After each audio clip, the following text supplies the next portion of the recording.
Welcome back to the party. Luke Inman on X at Luke_Spinman. Captain now.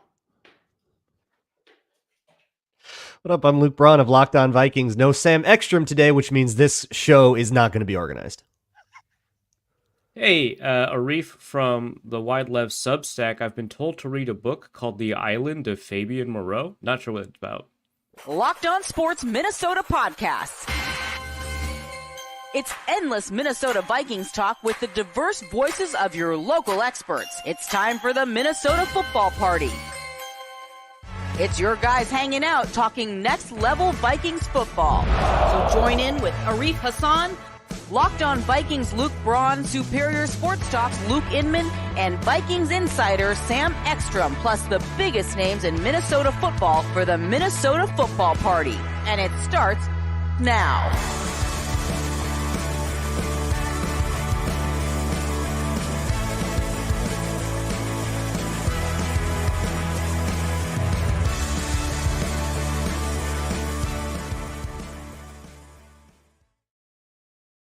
What's up? What's up? Back in the lab, back at it. Another episode of the Minnesota Football Party on the Locked On Sports Minnesota Network. Your team every day. Jam-packed episode lined up today. We're going to get caught up on all the latest training camp buzz. Plus, we got to sift through all these new cornerbacks and DBs the Vikings added over the last few days. And, of course, it's Thursday. So a Ron Johnson cameo coming up a little bit later on as well. And if there's some time at the end, always love to take some fan questions too. So hit us up on the stream, in the chat throughout the next 30, 40 minutes or so, and we'll try to hit on a couple of those as well. But first, guys, quick reminder, today's episode brought to us by FanDuel. Make every moment more. This summer, FanDuel is hooking you up with a boost or bonus every single day. That's right. There's something for everybody, every day, all summer long. You name it, they got it. Just visit FanDuel.com today to get started. Okay, first things first, guys. Let me just go play this. I'm a natural guy. Anybody can do this job. I'm a natural. This just in per Adam Schefter. The Buccaneers and three-time Pro Bowler Tristan Wirfs have agreed to an agreement on a 5-year, $140 million contract extension that now makes him the highest-paid offensive lineman in NFL history. Just real quick, I know we talked about the Darrisaw deal 2 episodes ago. Let's turn to our capologist, Luke Braun. You said it right out the gate when the Darrisaw deal came out. You thought the Vikings got a great deal money-wise. You couldn't believe Darrisaw even took the deal, especially from a cap perspective. Does it look even better now, combing through some of these numbers, or is this like exactly what you expected and exactly why you thought Christian Darrisaw should wait until after deals like this got done? Yeah, a lot of that had to do with the structure, but I anticipate that Wirfs is a year older than Darrisaw, or was drafted a year earlier than Darrisaw. Mm-hmm. So being signed through 2029, he's gonna see that money earlier because he doesn't still have a year left on his rookie contract, and things are gonna scale differently. Like the context is gonna scale differently for him. So I'm gonna anticipate that Wirfs' money will feel bigger than Darrisaw's money will, which is kind of the whole deal. But we don't have any of the actual structure knowing yet, so how many years are knowing how many years are guaranteed or practically guaranteed will play a pretty big role here, because Darrisaw only got like 2 effectively additionally guaranteed years in the deal, which is crazy. Like it's not a well-structured deal from Darrisaw's perspective, extremely well-structured from the Vikings' perspective. And so if Wirfs gets the traditional 3 years functionally guaranteed, and it sounds like the total guaranteed number, the money that's guaranteed, is fairly high, something like $88 million, I think, by the reports. That seems likely.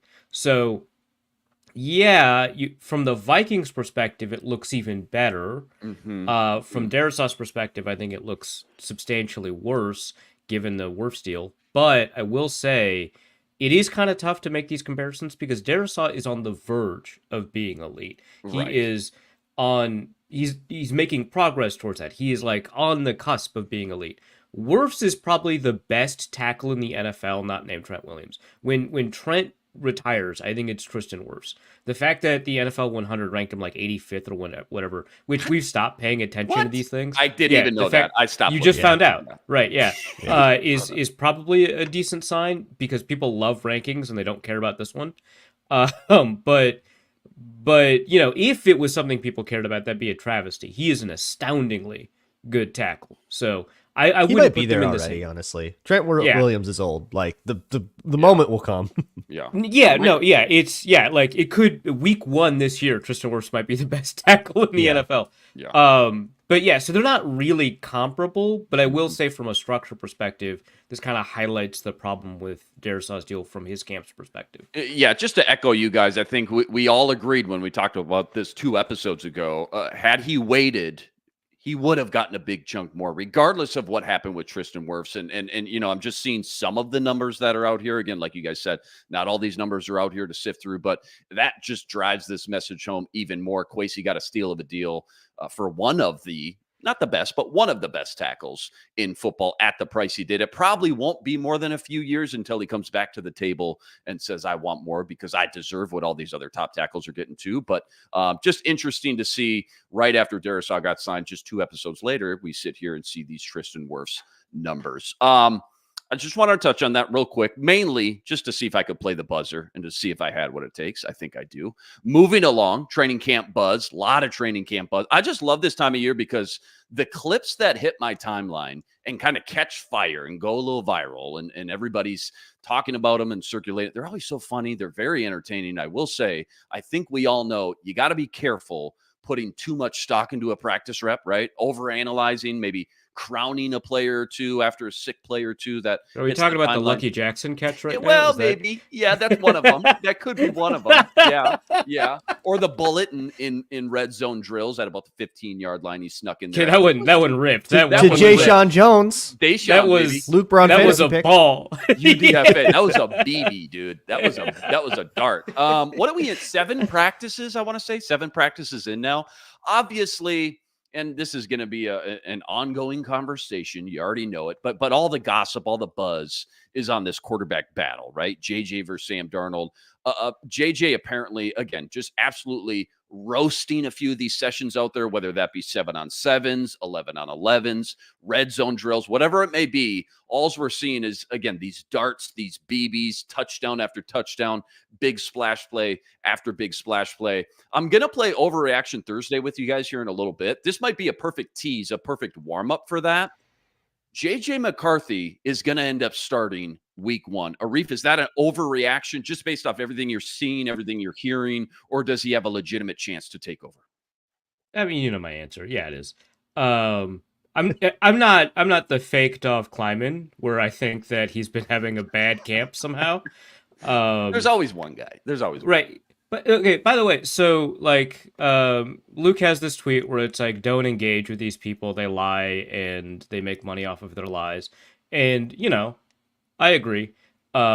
Takes a lot for me to agree with Luke. But on top of this, it's pretty clear that Dov Kleiman sold his account to some other person, because the nature of these tweets have changed really drastically. And instead of being just run by a company now, like it's just a for-profit deal that does not care about you. It might just be an AI bot behind there somewhere. It truly could be. Just generating these random tweets that are spitting out there. Kind of, yeah. So it took the tweet is something like, reports from Viking camp are that JJ McCarthy is struggling, which anybody who's been following Vikings camp would be like, what are you talking about? Where's that coming from? And nobody says that. And then a couple of reporters saw that tweet and they were like, we didn't say that. What are you talking about? And I think it's all because there's a moment in a KOC presser where he says McCarthy's had his ups and downs or whatever, which is like a very normal thing to say. You could say it after a positive question too, right? You could do it so that this guy doesn't get a big head. Like, hey, JJ McCarthy's having a really great camp. Like, is there a possibility that he could become the starter? Well, no, he's been we're really happy with his progress. He has his ups and downs. And that's obviously a positive sentence from a positive question.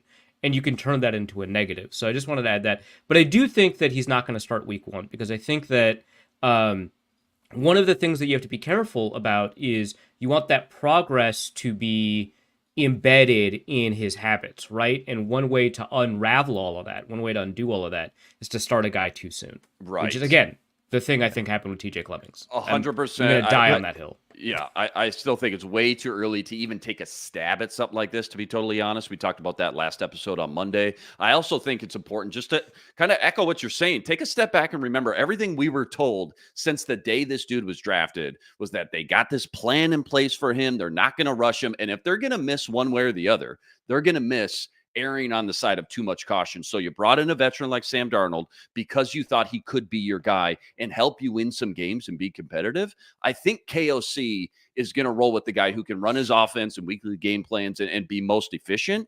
But on top of that, I look at the first 5 games of the schedule. I just keep coming back to that too. It's so brutal, dude. From a defensive perspective, for any quarterback, let alone a rookie, to get his first taste of the NFL with, Giants on the road, Texans, San Francisco, Packers, then Jets in London. I think there's no way we're not seeing JJ until week 7. I'll just put it that way. At the earliest after the bye. I'm just not convinced. Luke Brown. I don't think it has a lot to do with that, to be honest. Okay. I don't think you look at teams and get scared of them and say, "Oh no, they're too good." Everything if he's ready, he's ready. They're gonna baby this rookie, though. They're gonna baby this rookie. 49ers are good. Like, put the guy in if he's ready. Like, come on. But if they're both close, if they say, okay, they're both evaluated the same way, they're both graded the same way. But pick one, coward. They're close. Darnold. Pick one. Yeah, I'm telling you who they're picking. They're picking Sam Darnold. Yeah, so of course they are, because he'll be still better by then, because there's a lot of work left to do. Like with McCarthy, he's, I think, further along than I thought he would be, which is encouraging. He's hitting a lot of really cool passes in camp. We love to see that. Mechanically, there is still a lot that they have been trying to fix, visibly been trying to fix. You can tell by OTAs, you can tell by the way that he's been throwing in warmups and stuff. And then when the pressure comes on, the old habits come back. That is normal. That's part of learning. The muscle memory hasn't developed the way they want to yet, and that is a long process. So even if Sam Darnold throws more interceptions than JJ McCarthy does, which, by the way, sometimes that's not bad. Sometimes that means you're trying to, push the boundaries and see what you can get away with and stuff. It's also can be like a strategic thing. Yeah, now's the time to do it. We're going to make these mistakes and be aggressive. I don't think that's what Trey Lance is doing when he's throwing all these picks. Well, Trey Lance. Well, I just want to make that clear. Look, clearly, I mean, that might not be an NFL player. That's a different thing. Not a quarterback. Well, we'll see what the Arlington Renegades can do with him. But like, even if McCarthy throws better passes and has better stats and does better in the preseason than Darnold, even if we think that after adjusting for like first team, second team, you're still, if his mechanics haven't developed that habit where, like, when you get tired, when you get under pressure, your habits will show. Like, that's just the way it goes. Your habits will show. You can sit there under no pressure at all and throw with this beautiful new mechanic that you've worked on all spring, and it'll look good. And he has done that.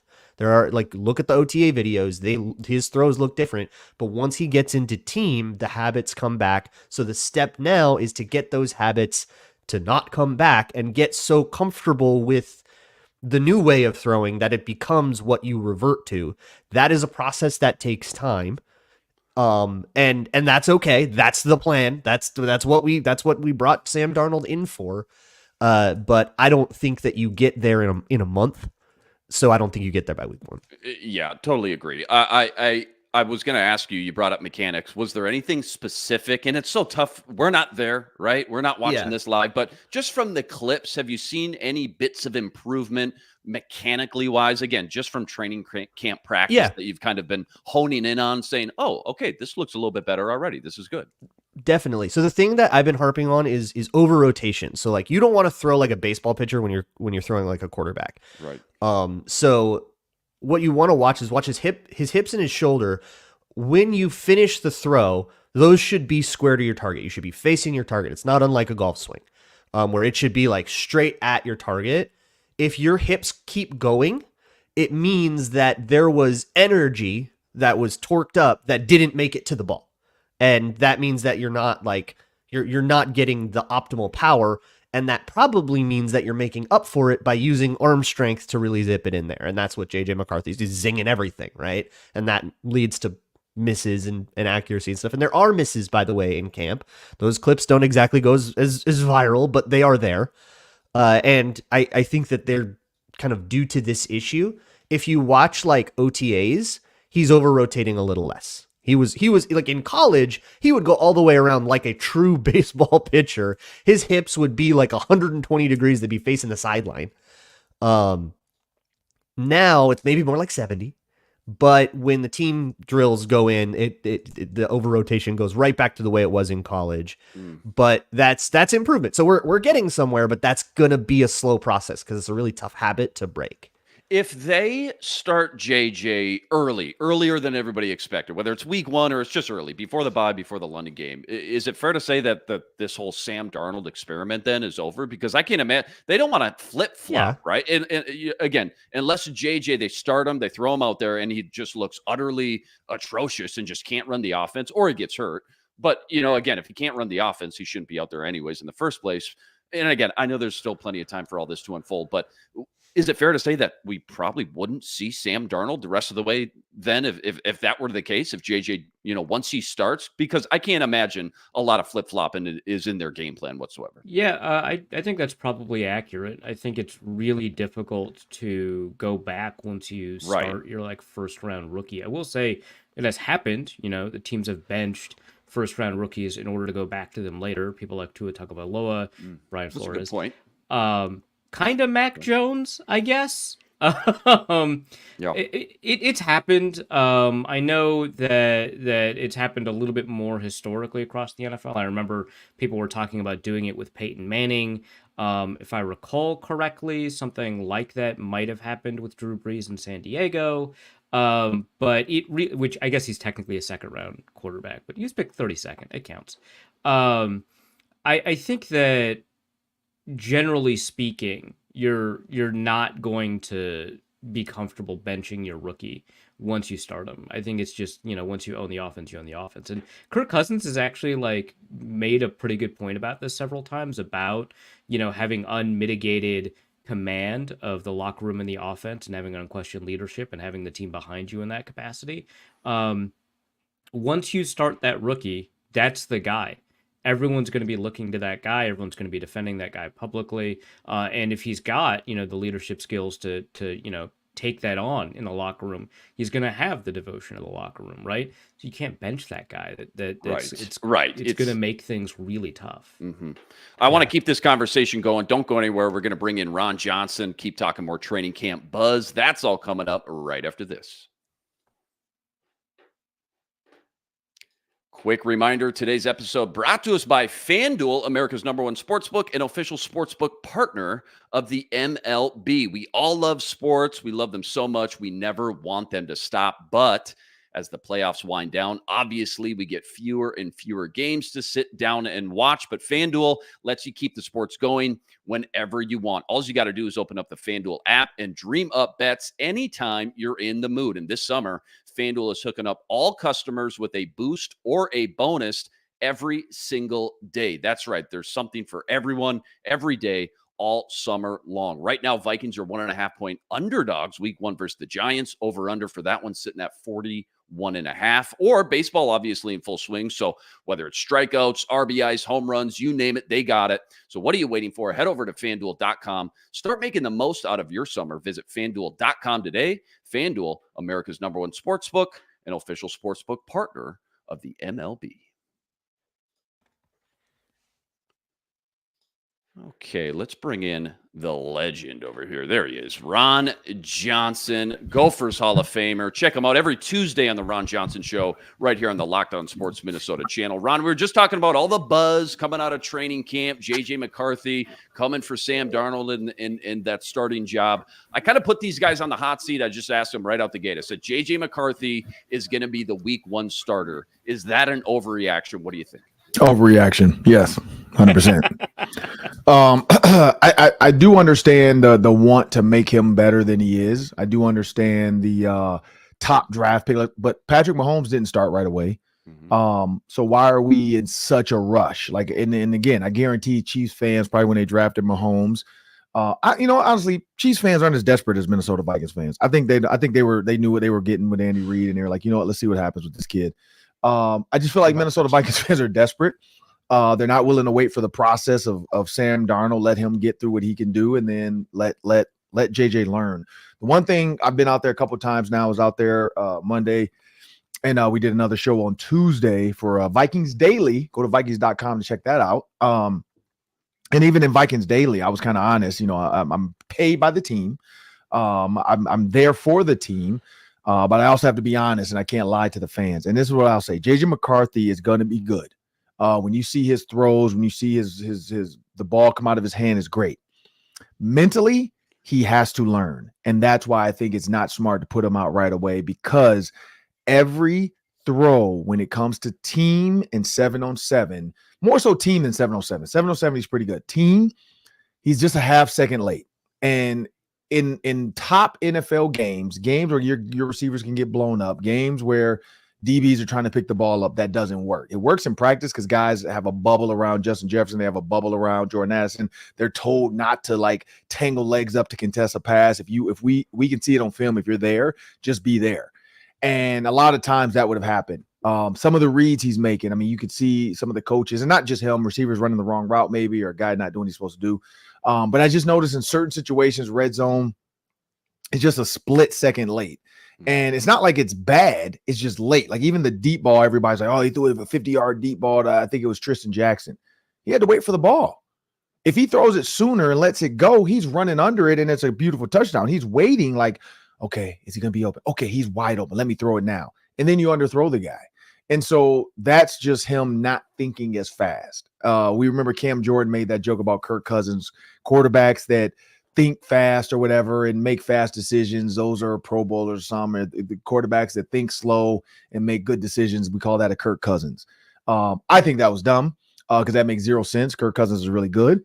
I think the Falcons and the Saints are going to have fun now because I want to see the Saints get killed by Kirk Cousins. But anyway, when you think about, It's a who doesn't? Yeah, who doesn't? But when you think about that, though, that's where JJ McCarthy sits. It's like he's thinking slow and he's playing fast. He has to think fast and play fast. And once he gets there, he'll be fine. But again, that's meant. It's not physical. It's not like if he was throwing balls out of bounds and stuff like that, and we're like, oh my God, this guy sucks. Like, I'm not even say a quarterback's name. I'm not gonna do it. I'm not gonna do it. But previous, right no. Patriots are having that exact conversation. I don't get that. Are Patriots fans gonna get mad at me? They're not watching. Zach Wilson. No, I'm not gonna do that. But when you look at like balls that aren't reaching the receiver, balls that are hitting the ground, comebacks, trying to throw from the right hash all the way to the sideline, he's not getting it there. If he wasn't doing that, I'd be worried. He's doing that. When they're doing 7-on-7, when they're doing some of these drills, he's making those cross-field throws. He's making the deep ball throws. He just has to think quicker. Thinking quicker is just being in the system more. And I think that's what's going to come with JJ. And that's why I say no, not week one. I don't think unless he has this Robert Downey Jr. Iron Man moment and all of a sudden it all clicks, then yeah. But if not, I'd say just let him learn. Let him learn from Sam Darnold. Sam Darnold is really good. We know that. He beat out Trey Lance with the 49ers. I think he'll be fine. At Vikings Voice on Twitter, I thought asked a pretty good question. You just asked about the fact that, because this cornerback group is in such flux right now, to put it lightly. They just signed 4 guys off the streets, more or less.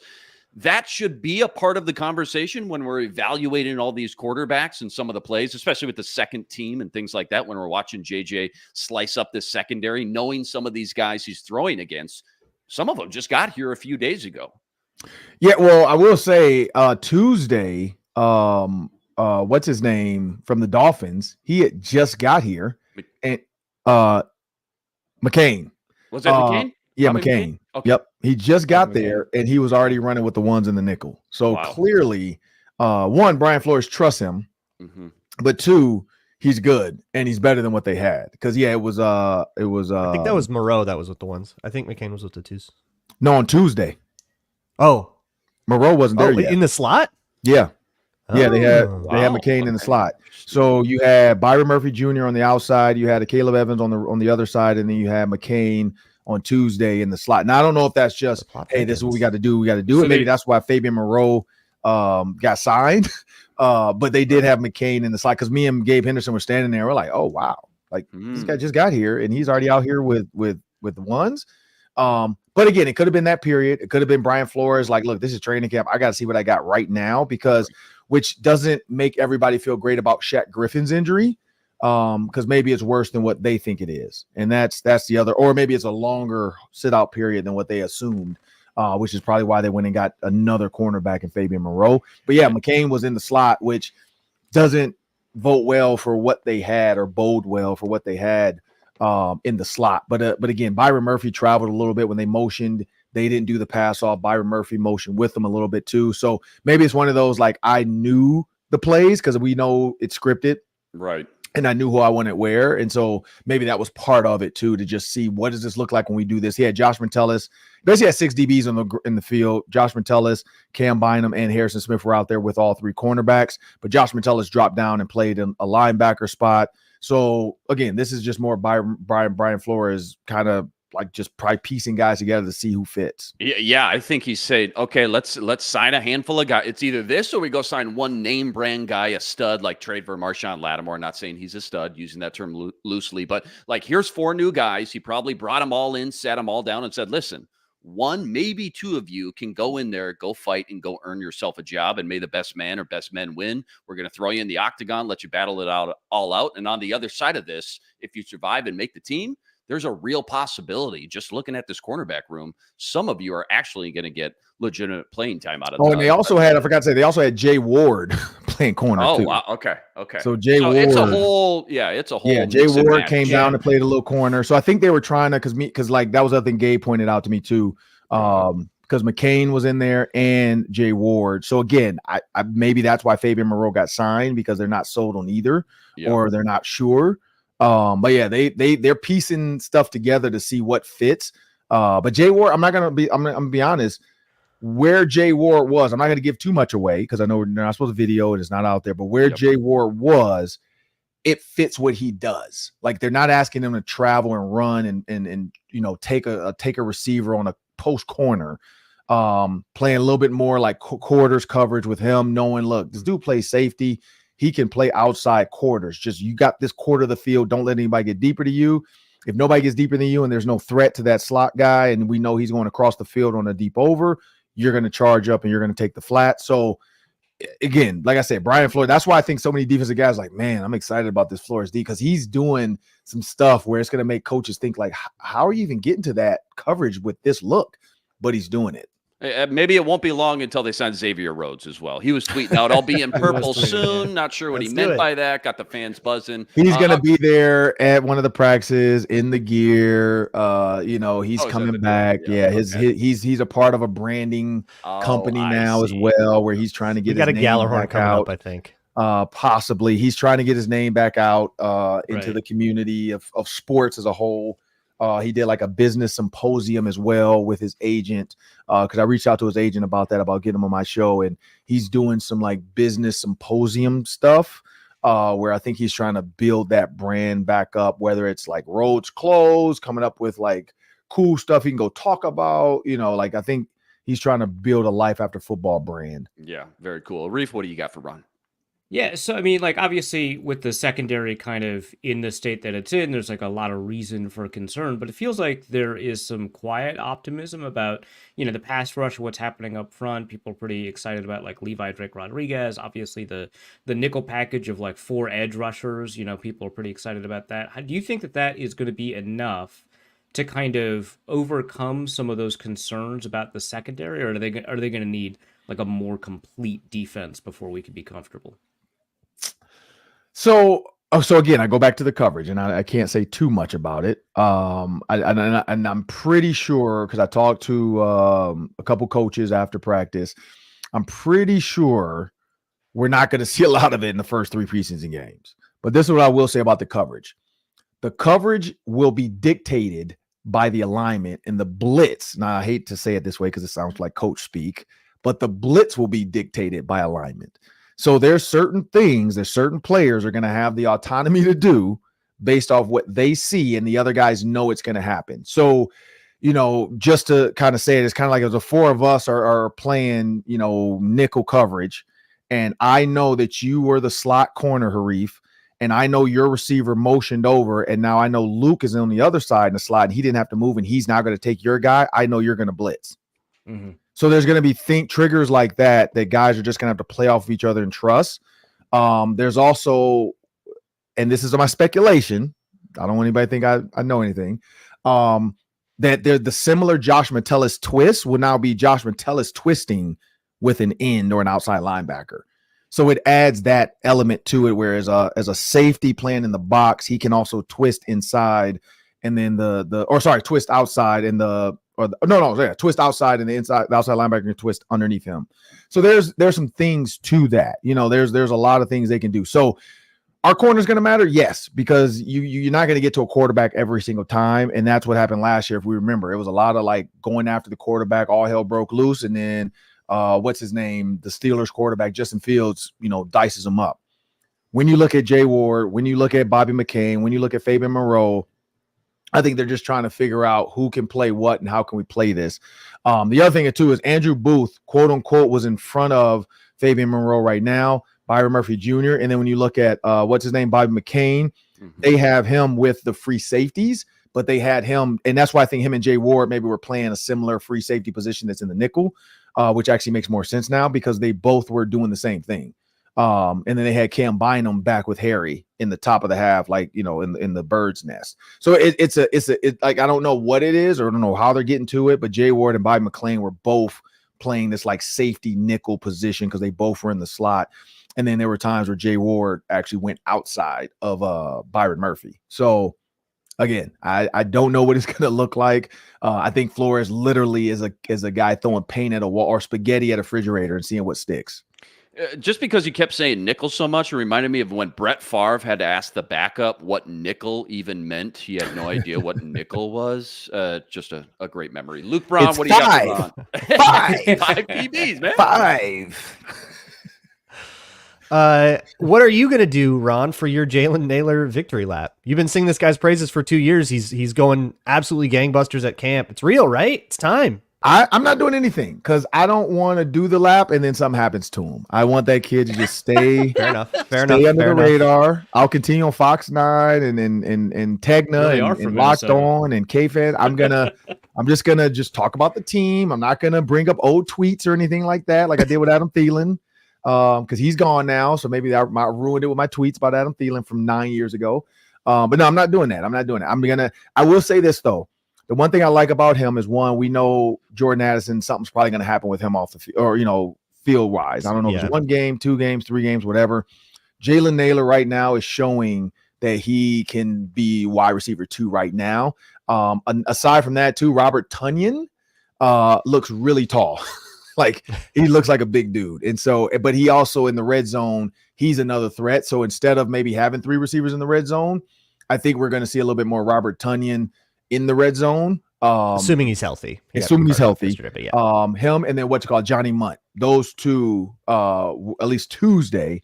So he got hurt yesterday? Yeah. Tonyan got carted off, yeah. Oh my God. Right after I saw like a tweet that was like, hey man, Tunyan's actually making like waves in camp. He could be this dude. And then like the very next tweet I saw was like, yeah, he's getting carted off. Like, all right. I was saying because Tuesday he looked really good. Like him and Johnny Munt looked really good because they were going 2 receivers, 2 tight ends. Again, because they're without Hawkinson, but they still have to get to their sets. And those 2 look really good. So pray that it's just back spasm and because he's old. We know that.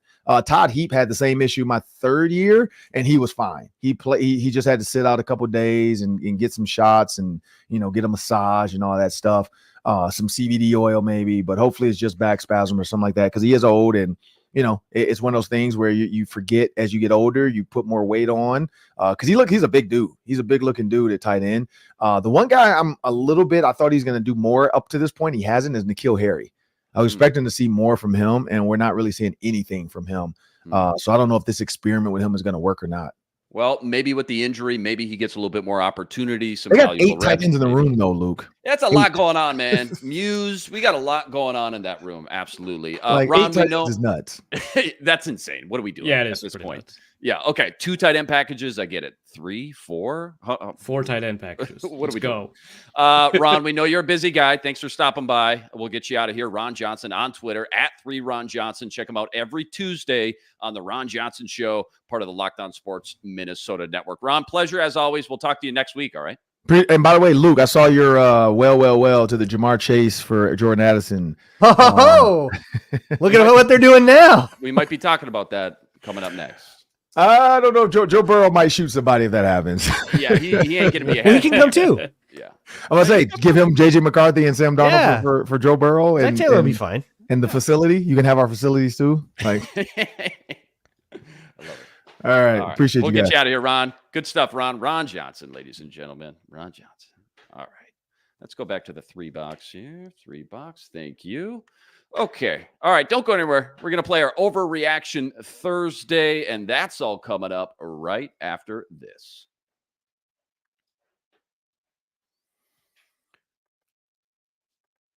Okay, I want to play this Overreaction Thursday with you guys. I also want to pick apart this Jamar Chase trade. But before we move on, any final thoughts, parting thoughts on these new cornerbacks or anything super noteworthy from these past few practices you guys want to bring up and touch on?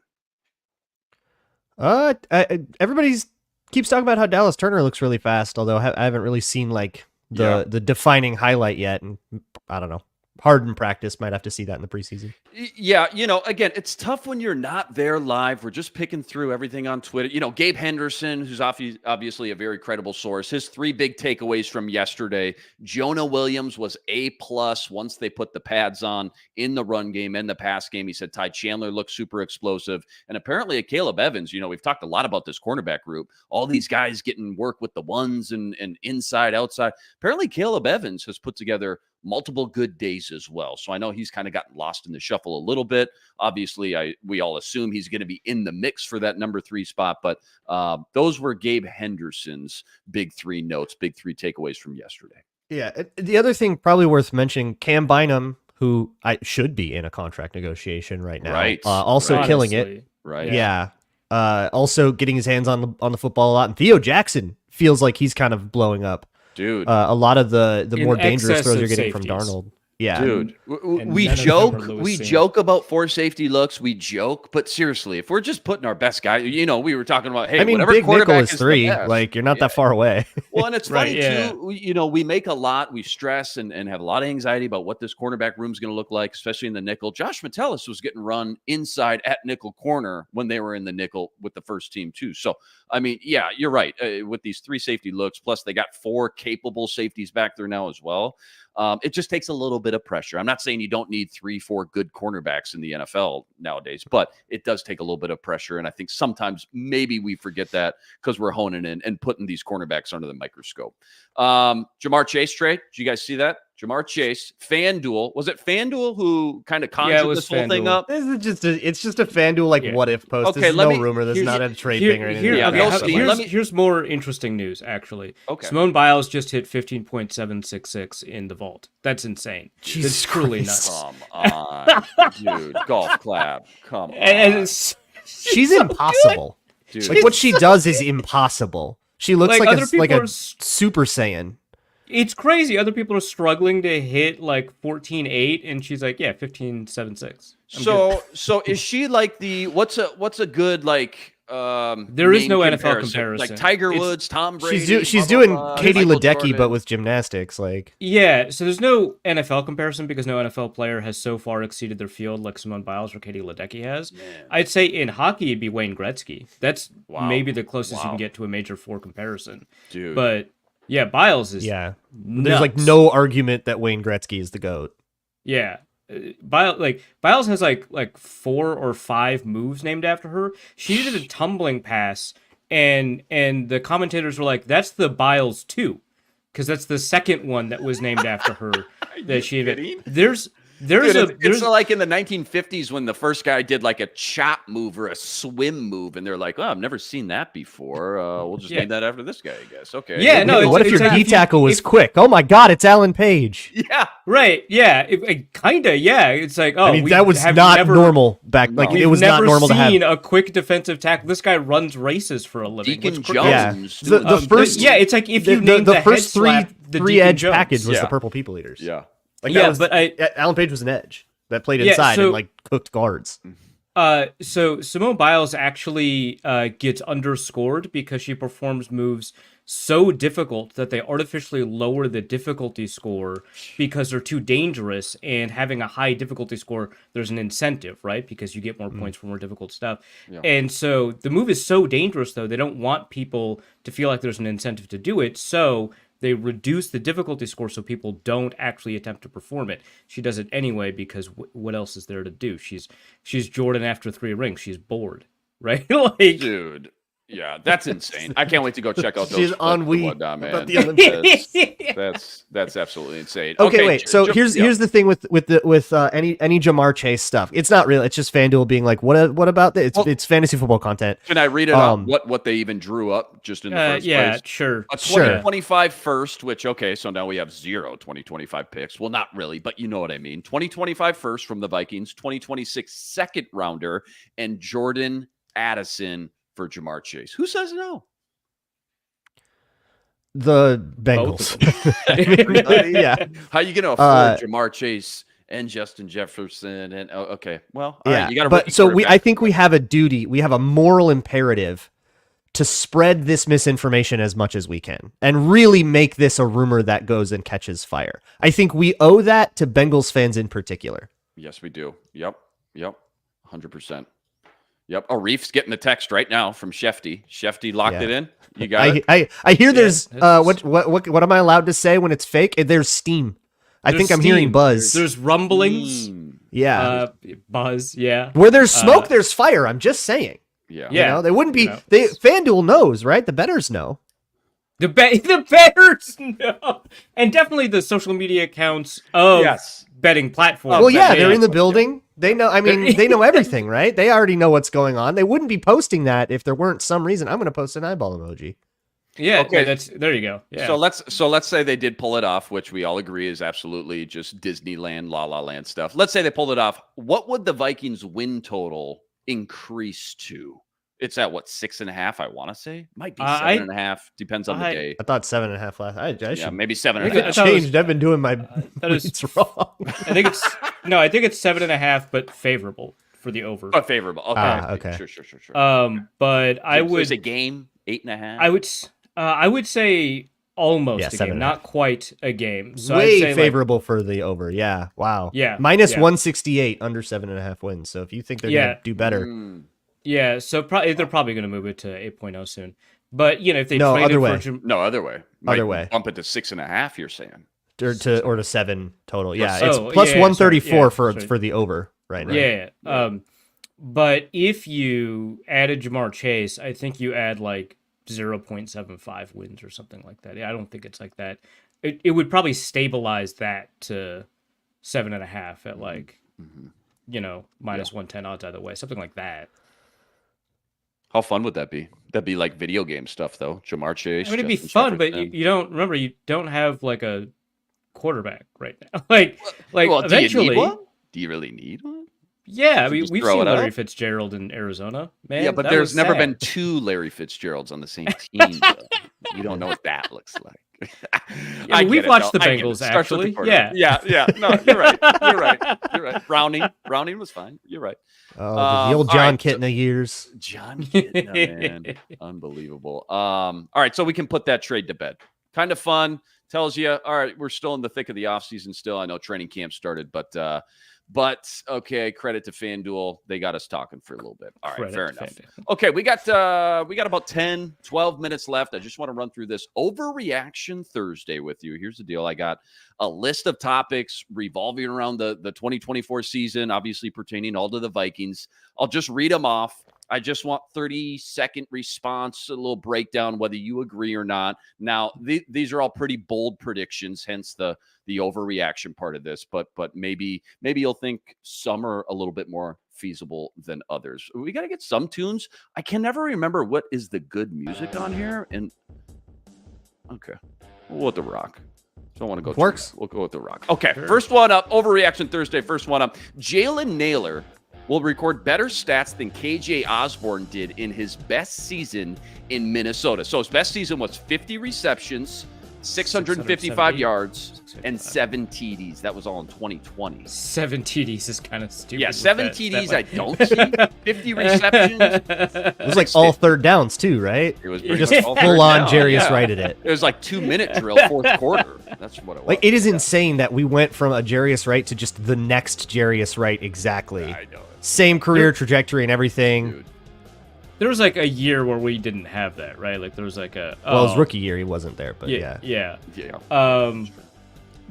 Overreaction. Better is okay. I'm gonna say that is probably the smallest overreaction of this segment, but I still think it's an overreaction. Okay, fair enough. Maybe an overreaction. There's an avenue where it's Jordan plausible. Addison misses a bunch of time, and then that becomes plausible.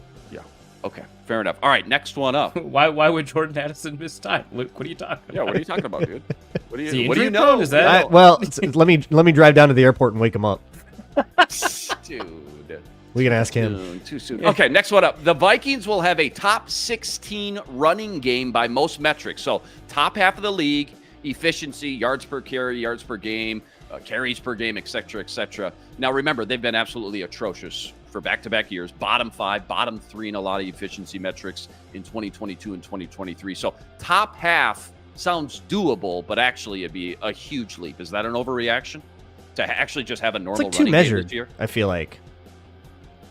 Like I don't think that it's gonna be true, but like top half, like that's not. It's right. That's Seems not spicy. doable on paper, Yeah, that's right? that's I'm not gonna call that an overreaction. That's just like kind of we got optimistic. one. Okay, we got one. All right, perfect. Okay. Love it. All right. So we're on the board. We got one. Not an overreaction. All right, next one up.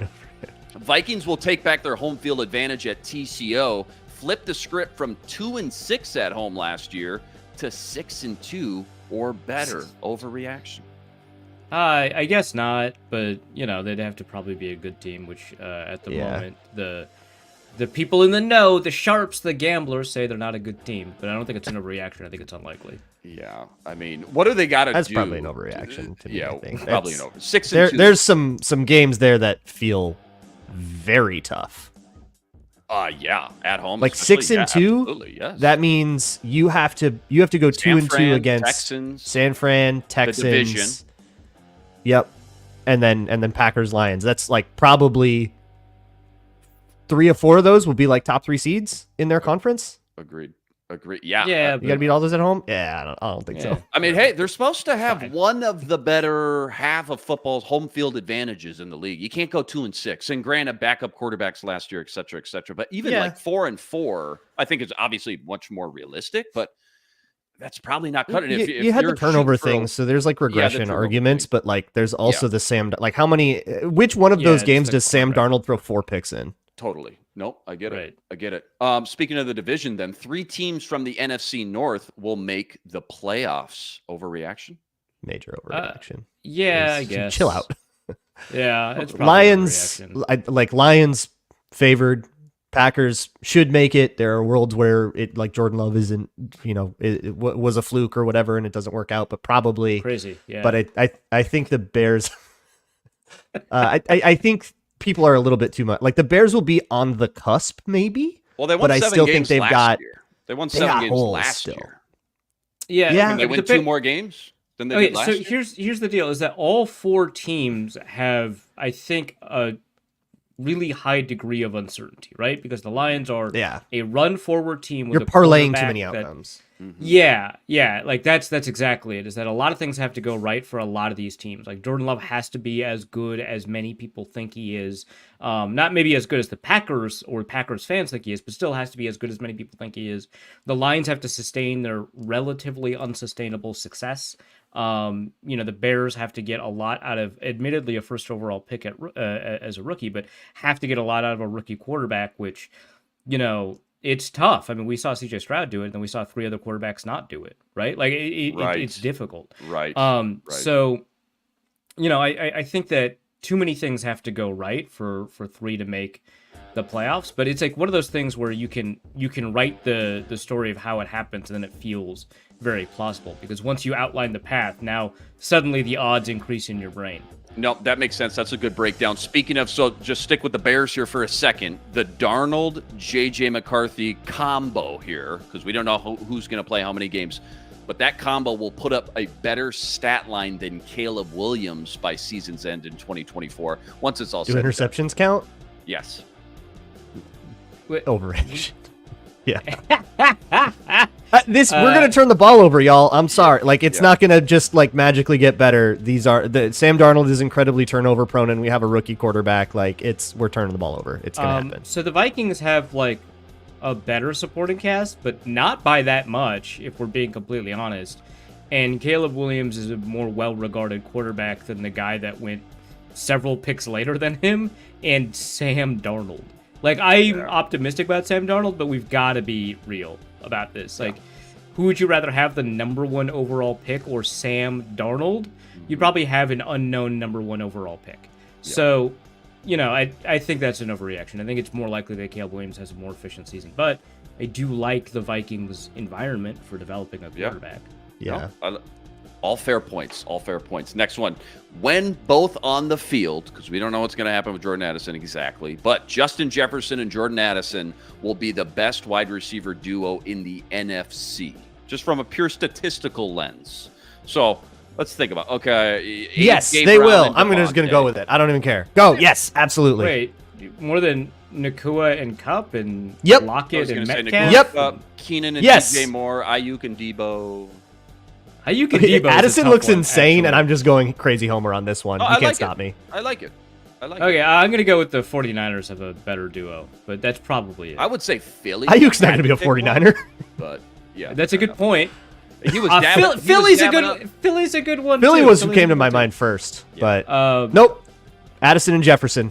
Let's go. They're going for I like it, man. 1,800 and 1,200. Let's go. Let's go. All right, here's a funny one. The Vikings cornerback group will record 3 interceptions or less collectively this season. Corner, not secondary, not safety, corners only. 3 or less. So Byron Murphy gets 2, and then Duke And then nobody Shelley else. gets a tip drill, maybe. Like, that's it. Wasn't there like Yeah. a year in very recent Vikings history where the top 2 interception getters were not corners? It was like Or a not safety. corners. Yeah. It was like Harrison Smith Harry- and Eric Kendricks. Yes. That sounds actually perfectly accurate. Yeah. Not that long ago. Yeah. Yeah. Last year, Zim era. Because so nobody in wanted to recent- throw at Rhodes.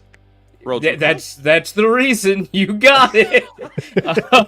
got it, bud. So I think 3 actually did happen somewhat recently.